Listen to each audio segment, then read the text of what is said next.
నమస్కారం. ప్రస్తుతం మనతో పాటు ప్రముఖ ఆధ్యాత్మికవేత్త, ప్రముఖ జ్యోతిష్య వాస్తు పండితులు ఉమామహేశ్వరరావు గారు ఉన్నారు. వారితో మాట్లాడిద్దాం. నమస్కారం గురువుగారు. ఆయుష్మాన్ భవ. గురువుగారు, మీనరాశి వారికి మరి జూన్ నెలలో ఎలా ఉండబోతుందో తెలియచేయండి. మీనరాశి వారికి ఏలినాటి శని ప్రభావం, అందులోని జన్మమందు రాహువు, అంటే మీనరాశి యందు రాహువు, చంద్రుడు, కుజుడు. రాహువు కుజుడు శత్రువులు, రాహువు చంద్రుడు శత్రువులు.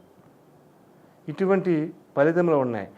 శుభాతి శుభములు చెలగాలి అనుకున్న వారు అయితే కూడా ఈ యొక్క ఏలినాటి శని ప్రభావం వల్ల ఉపయోగకరమైన పరిస్థితులు పొందలేకుండా ఉంటారన్నది తథ్యం.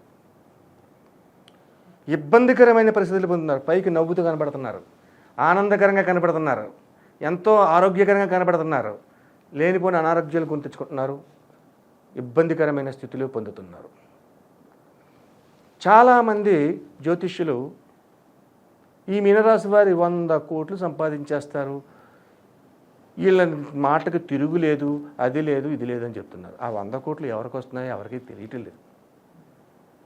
ఒక స్త్రీ వస్తుంది, ఆ స్త్రీతోటి శుభాతిమైన పలుకులు వింటారు అంటారు.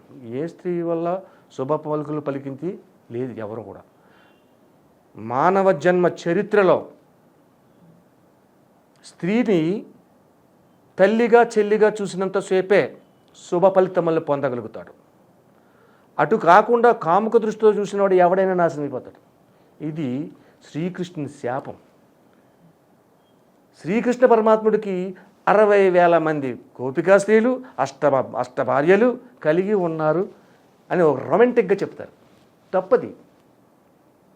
అస్ఖలిత బ్రహ్మచారి అయిన అటువంటి విధానాలలో కలిగి ఉన్న ఈ యొక్క మీనరాశికి తెలిసి తెలియని మినిమిడి జ్ఞానంతో చెబుతున్న వారు ఎక్కువైపోయారు. ఎందుకంటే మీనరాశిలో 3 గ్రహాలు ఉన్నాయా? ఆ మీనరాశి సప్తమ స్థానమైన కన్యరాశిలో కేతు ఉన్నాడా? కేతు దృష్టి ఆయన మీద పడుతుందా? దాని తోడు ఏలినాటి శని నడుస్తుందా? మీనరాశికి సంబంధించిన ముఖ్యమైన గ్రహము శని విధానం వ్యయ స్థానంలో ఉండబట్టి వీళ్ళు ఇంకా నవ్వుతూ పొందుతున్నారు. ఇటువంటి ఫలితాలు మీనరాశి వారు. అంటే వ్యాపార రంగంలో ఉన్న మీనరాశి వారు ఏం చేస్తున్నారు?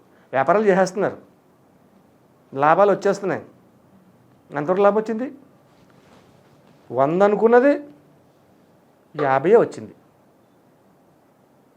ఈ నష్టపోయాడా, సుఖపడ్డా, కష్టపడ్డా? ఆలోచన లేదు. ఉద్యోగ రంగంలో ఉన్న వాళ్ళు ఉన్న పరిస్థితులు ఈ రకంగా ఉన్నారు. మొగమాటంగా వెళ్తున్నారు ఉద్యోగానికి, ఇష్టపడి చేయట్లేదు, అన్సాటిస్ఫాక్షన్ జాబ్ చేస్తున్నారు.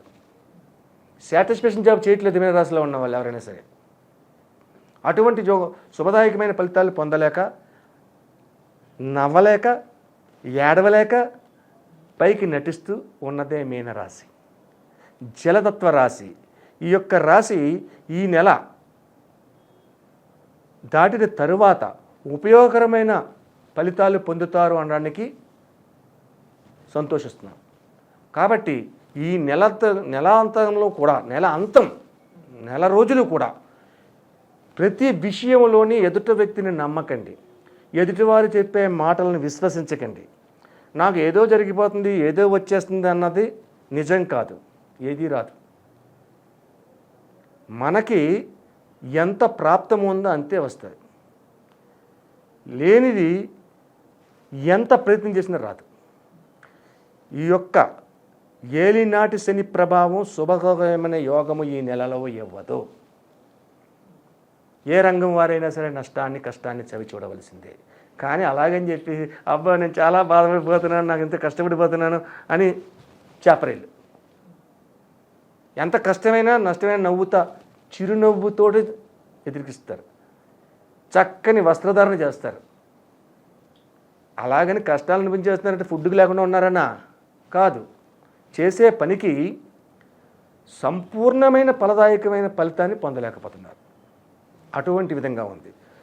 అలాగే ఈ రాశిలో రాహు కుజులు మీనరాశిలో ఉన్నారు కాబట్టి యువతీ యువకులకే కాదు పెద్దలకు కూడా వాహన ప్రమాదాలు జరగడానికి అవకాశాలు ఎక్కువగా ఉన్నాయి.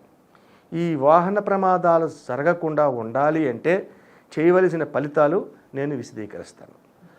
సరే, బ్యాంక్ అధికారులు ఉన్నారు ఇందులో.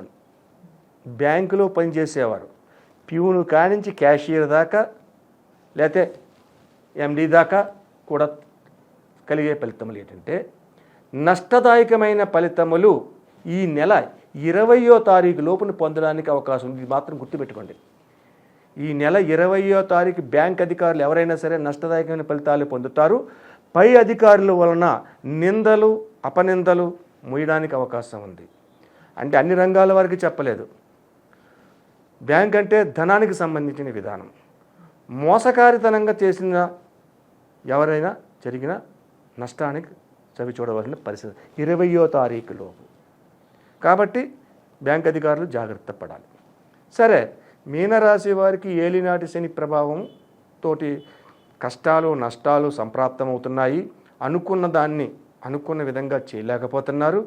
ఎవరో వచ్చి ఏదో ఇస్తారు, మనకు గండం గట్టెక్కుతుంది అనుకుంటే ఆడు ఇస్తానన్నవాడు సమయానికి రాకపోవడము, చేతికి అందకపోవడము, తిరిగి అప్పు చేయడం. అప్పు చేసిన వరకు జరిగే పరిణామాలు ఏంటి? అప్పు చేసిన తర్వాత తీర్చకపోతే ఎంత ఇబ్బంది. తీర్చగలిగితే అప్పు చేయాలి. తీర్చగలిగిన పరిస్థితి మీనరాశి వారికి. కాబట్టి జాగ్రత్త పడండి. సరే, మీనరాశి వారికి ఇటువంటి నష్టములు కష్టములు అపవాదులు అపఖ్యాతులు పొందకుండా ఉండాలి. కష్టాన్ని తీర్చేయడానికి నేను చెప్పే రెమెడీస్ ఏమి అని కాకండి. కష్టం వస్తుంది. కానీ ఏంటంటే అది కష్టం మనకు తెలియకుండా జరిగిందనుకోండి, అదొక రకం ఉంటుంది. కష్టపడిపోతున్నాను అని తెలిసిపోయింది అనుకోండి, ఇదో రకంగా ఉంటుంది. ఈ యొక్క విధానాన్ని మనం తెలియకుండా ఉండాలంటే ఈ యొక్క మీనరాశి వారు శ్రీ గురుదత్త దర్శనం చేసుకోవడం, పాలాభిషేకాలు గురువారం నాడు చేయడము, అలాగే పంచముఖ ఆంజనేయ స్వామి దర్శనం చేసుకోండి. పంచముఖ ఆంజనేయ స్వామి గుడిలు కొద్దిగా అరుదుగా ఉంటాయి. అది దర్శనం చేసుకోండి. దర్శనం చేసుకుని జామ పళ్ళుని నివేదనగా చేయండి. ఆ జామ పండుని నివేదన చేసిన జామ పళ్ళని ప్రజలకు పెట్టండి, భక్తులకి. అటువంటి విధానంగా చేయండి. అలాగే భక్తాంజనేయ స్వామి ఉంటుంది. అంటే భక్తాంజనేయ స్వామి అంటే మీకు గుర్తింపు చేయాలంటే శరీరం అంతా ఆకుపచ్చగా ఉంటుంది. శరీరం అంతా ఆకుపచ్చగా ఉన్న భక్తాంజనేయ స్వామి టెంపుల్కి ఉంటే టెంపులు, లేకపోతే పటం ఉంటే పటము పెట్టి ఆ యొక్క స్వామివారికి నిత్యము కాకపోయినా మంగళవారం నాడు ఆంజనేయ దండకాన్ని చదవండి. శ్రీ ఆంజనేయం ప్రసన్నాంజనేయం ప్రభాదివ్యకాయం ప్రకీర్తి ప్రదాయం భజే వాయుపుత్రం భజే వాలగాత్రం భజేహుం భజేహుం భజేహుం. ఈ యొక్క దండకాన్ని చదవండి.